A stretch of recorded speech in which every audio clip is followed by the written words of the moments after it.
Jananim Saradam Devim Ramakrishnam Jagadgurum Padapadme Tayo Shritva Pranamami Muhurmuhu.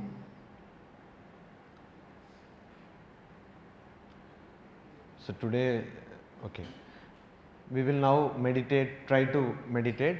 That means not anything complicated, just we will sit erect with our limbs loose and close our eyes. Those of you who have been initiated into any kind of spiritual practice can do your japa or dhyana.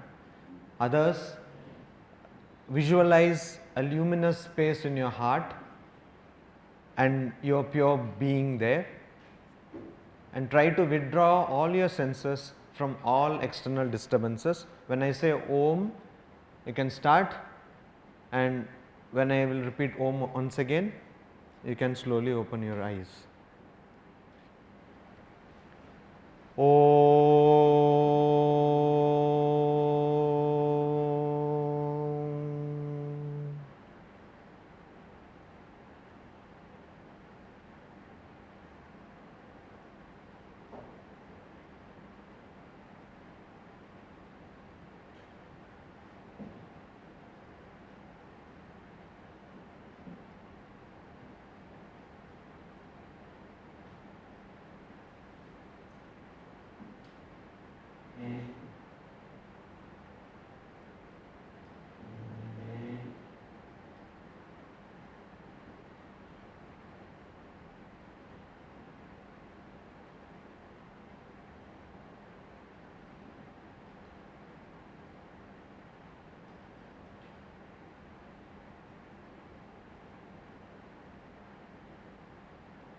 We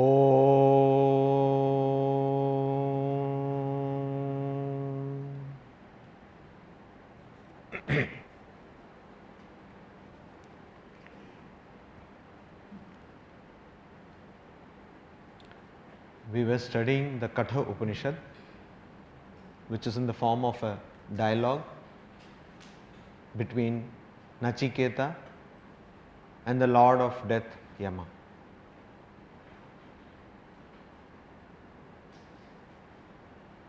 I am calling this death with a difference because in essence there is no death for the soul, Atman. As in the Upanishad we saw, na hanyate hanyamane sharire. Even when the body is killed or destroyed, the person who is within the body, the Atman, is not killed. Ubhau tau na vijanito, both of them do not understand. Who are these both? A person who thinks that he or she is killing somebody, another person who thinks that he or she is being killed. Both of these people, according to the Upanishad, do not understand that the Atman or the soul can neither be killed nor it can kill.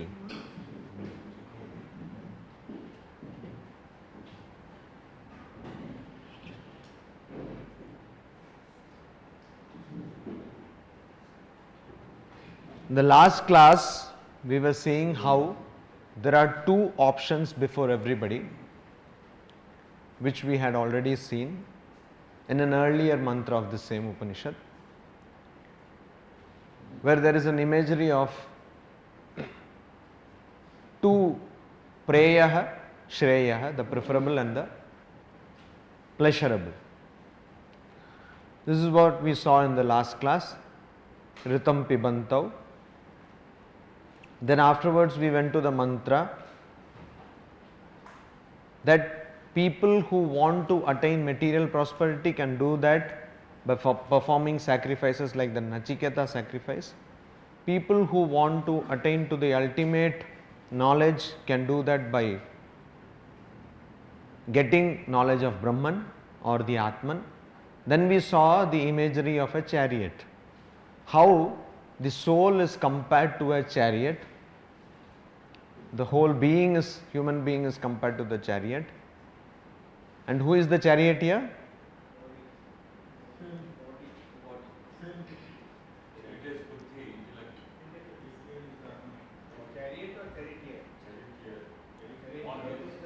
Who is the charioteer?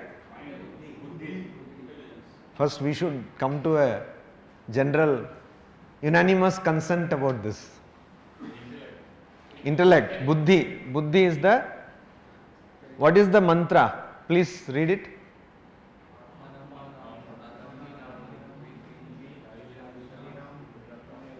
Okay, there is a big, as they say, fox pause. Nobody pointed it out. We have not chanted the Shanti mantra. And that is probably why there is a Shanti. Okay, I will chant, you please repeat after me. Om Sahana Vavatu Sahanau Bhunaktu Sahaviryam Karavavahai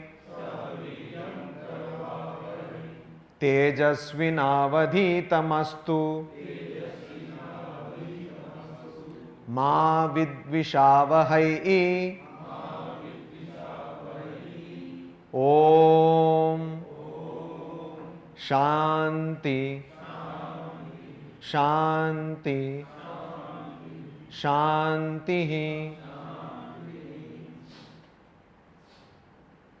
Okay, so Shanti mantra is chanted to free ourselves from three kinds of dukkha. One which is adhyatmika, created from our own self, body, mind, etc.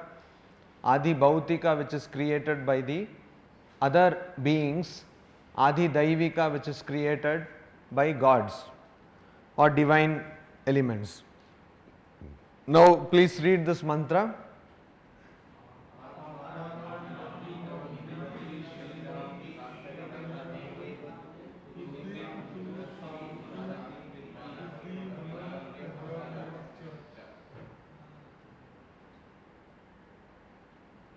Can the voice become more united?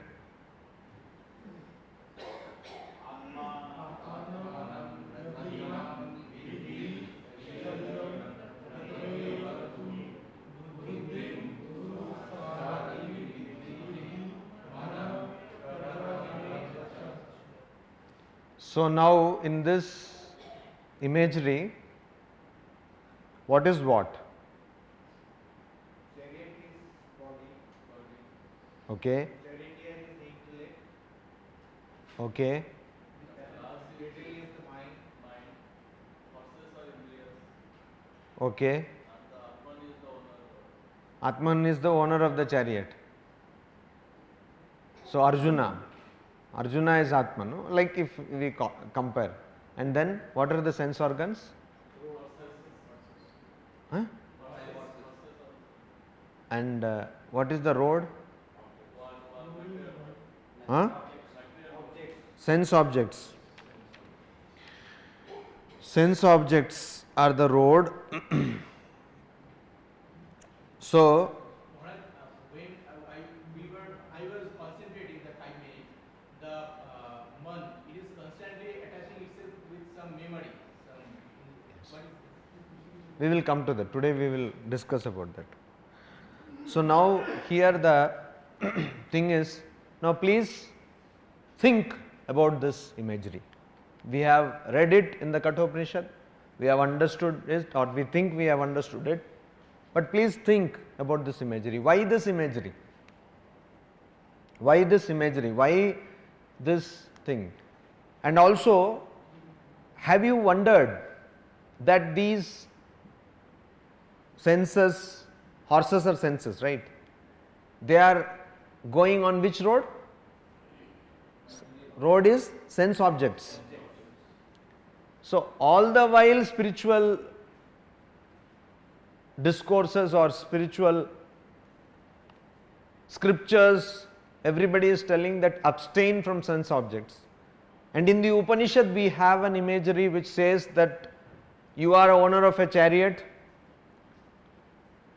which is actually going on the path of sense objects. Don't you find a contradiction?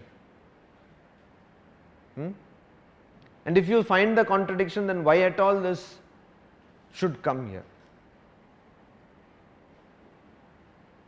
Telling that you should regulate your buddhi according to Atman and take the horses in right direction.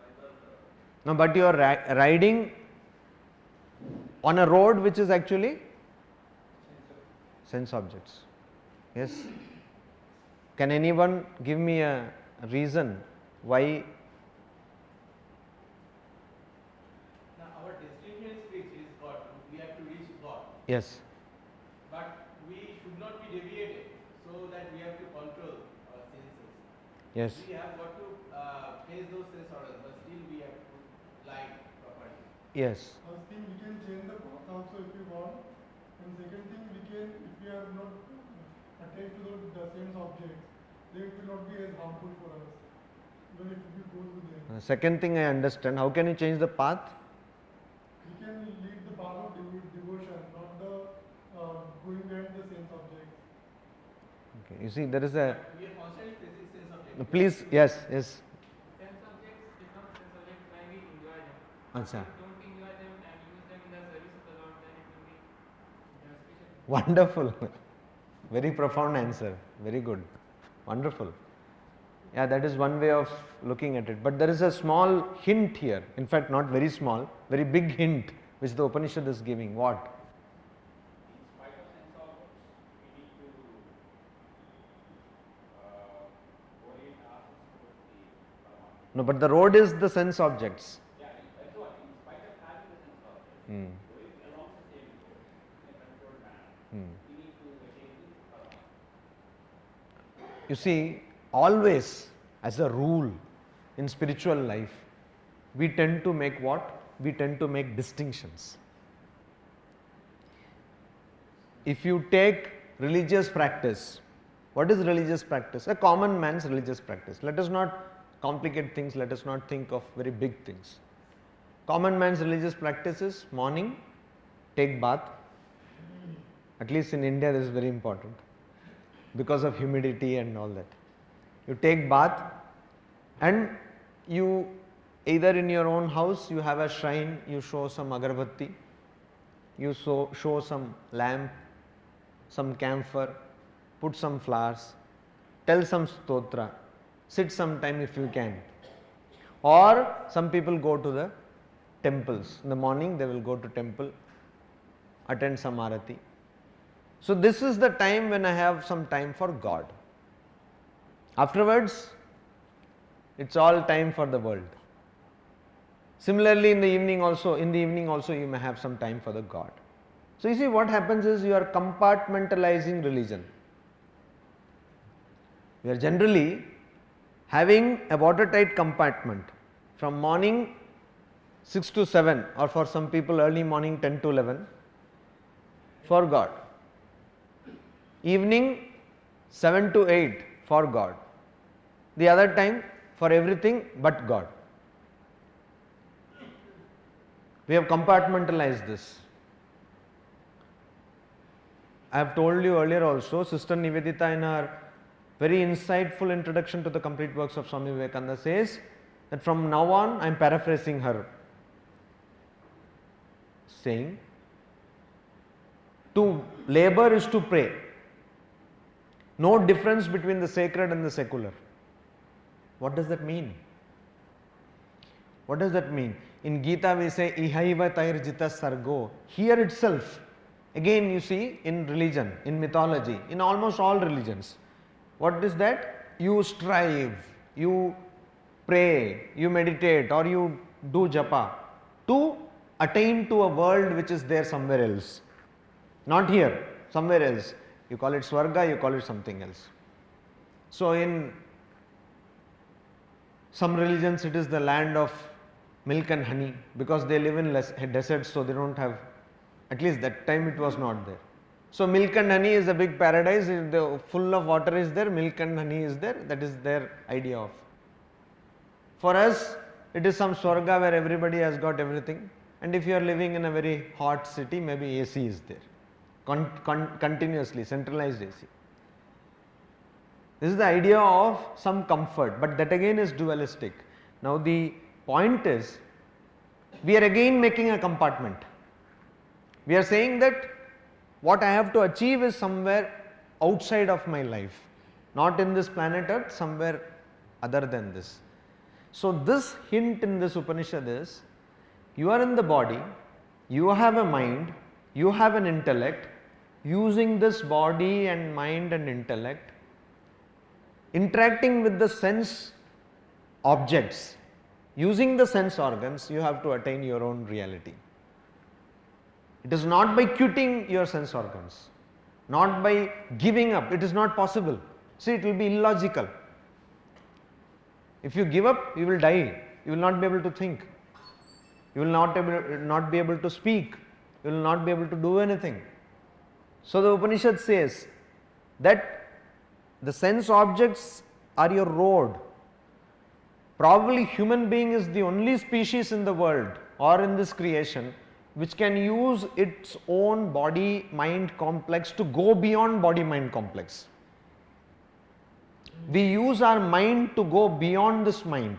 We use this body to go beyond this body, and that is what is hinted at in this mantra by the Upanishad. It is telling you very clearly, very palpably, that you see, body is the what? Chariot, no? You are the owner of the body, and you have to use body as an instrument.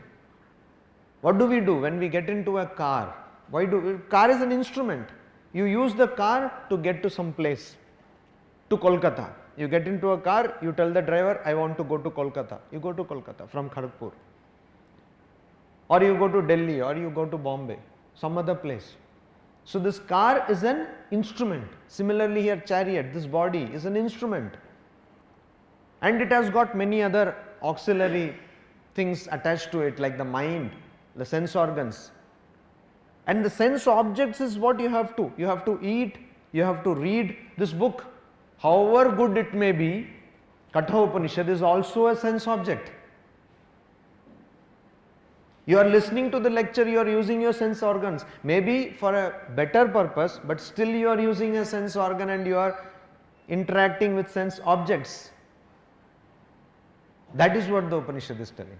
And as you told, if we do not enjoy the sense objects, but use them for service to Lord, that's a devotee's point of view. But how do you do that? Only when you get rid of your ego. Again I will repeat this thing which I constantly repeat. Kartritva bhoktritva. The sense of doership and the sense of enjoyership. Ahankara, mamakara. This is mine. This is mamakara. My possession. Ahankara is ego. I. Both of these should go away. Only when they go away, we will be free from our ego. That is what this mantra is telling. So it is telling that the solution is not to give up. By giving up, you are only becoming more dualistic. It is not the solution. The solution is to deify whatever you have.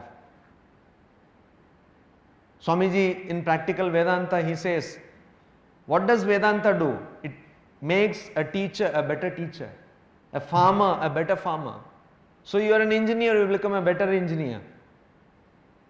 That is the idea. That is why in Hinduism or in the Indian tradition, you see, there is no God and devil.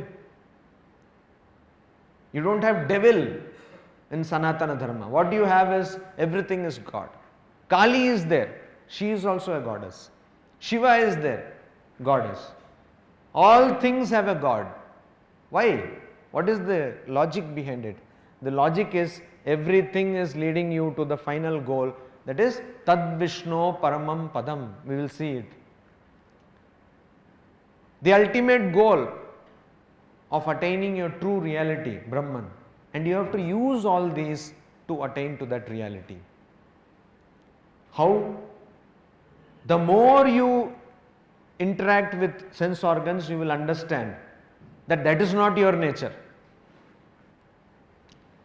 The more you indulge in experience of sense objects, you will understand that that is not your nature.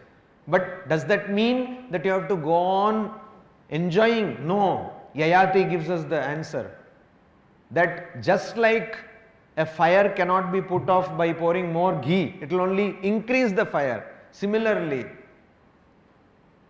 you cannot conquer sense objects or you cannot control sense organs by constantly fueling them. So you have to actually, before coming to class, I was talking to Professor Mandal about a person who is a very.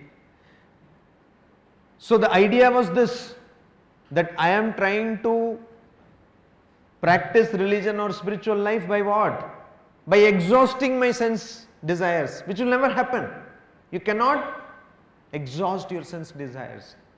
You can never do that. And that is why Yayati, who took what did Yayati do? Huh?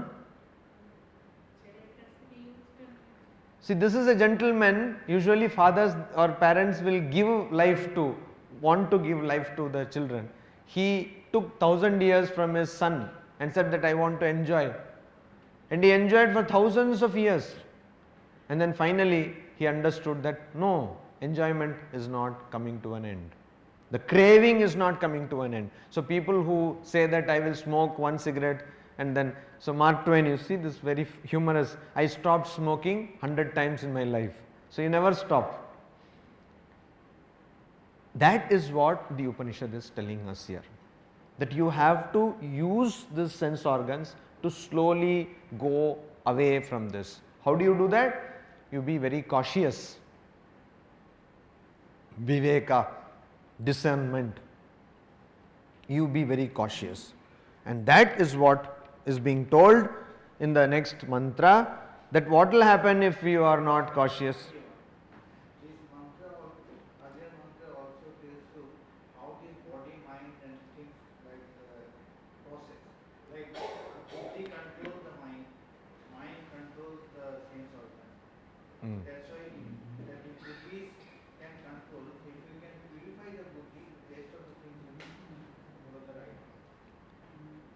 I was about to come to that. You see, another thing is, you all are aware of troubleshooting, no? You are all engineers, so you should be knowing what is troubleshooting. What is troubleshooting? Solving the trouble. Okay. What does that mean? Or what are the steps involved in that? Analyze the problem, to identify the trouble, Okay. and then see the cause of the trouble and try to eliminate that. Fine. So for troubleshooting, you should first find a trouble. That is why who is a professional troubleshooter? Who shows you trouble where you cannot see any trouble and then offers to solve it for a price, of course. That is a professional troubleshooter, you know. Like this, lawyers or doctors, you go to a doctor, you think you are perfectly fine. Then the doctor says, no, no, no, no, you have got this problem, that problem, you don't know, you would have died. Thank God you came to me. And then you have to go through this test, that test, this thing, and your bank balance is minus some few lakhs, then don't worry, now I have taken care of you. Actually, he is telling himself, don't worry, you are taking care of me. That is the idea. So, like that, professional troubleshooter. So, the point is, if you have to shoot a trouble, you should first find the trouble. Similarly, if we have to control this sense organs, if we have to properly utilize these sense organs,